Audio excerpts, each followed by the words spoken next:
Good afternoon, everyone. On behalf of agricultureinformation.com, I welcome Mr. Kundan Kumar, and he will talk about psyllium cultivation benefits and its application worldwide. I now request the speaker to begin. Thank you. So please start, sir. Okay, so I'll start with this topic of psyllium cultivation, its benefits, and its application worldwide. Uh, as far we know, psyllium is in great demand these days. And before we go ahead and discuss about its cultivation process benefits or its applications worldwide, I would like to give you a brief idea about what is psyllium, uh, so that after that we will be able to discuss more about its cultivation. So psyllium is grown. It is a type of plant that is grown mainly in India. A different variety of psyllium is also grown in Iran and in some parts of Pakistan, but those psyllium are not used, more usually in other countries or in different application, because it is called as black psyllium, so it is black in color. Uh, the psyllium that is produced in India or cultivated in India is the ones which is used worldwide, and around 95% of consumption of psyllium is being exported through India only, worldwide. It is a type of plant herb and seeds of the psyllium plant. Its botanical name is Plantago ovata. So the seeds of this plant are used to produce the husk and the powder.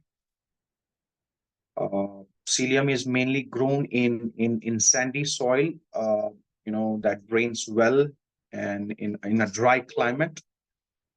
And usually, the harvesting is of about 4 months after the plants are planted. As I told you, the botanical name is Plantago ovata. Sowing, I'll discuss more about how the cultivation is being done. So let's start with how the sowing of psyllium is being done. Psyllium sowing starts mainly in October and November, right after the Diwali festival. The farmers are there to sow the seeds of psyllium.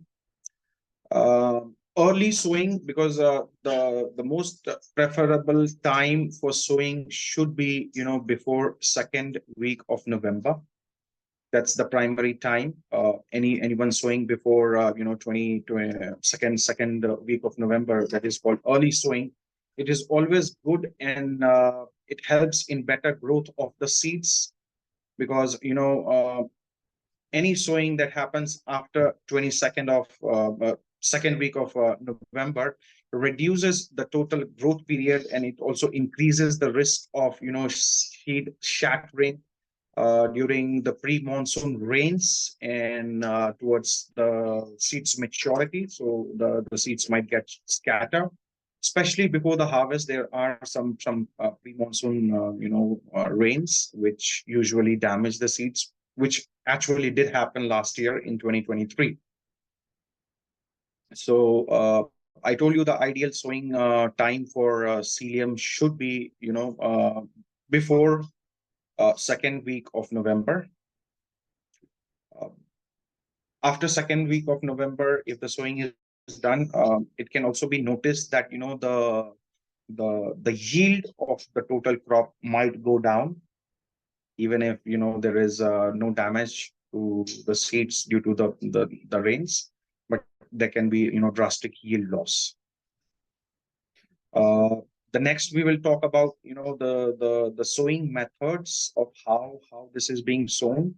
So direct sowing with the of the seeds is being done in the fields with a light sweeping of the broom or with the tree wig.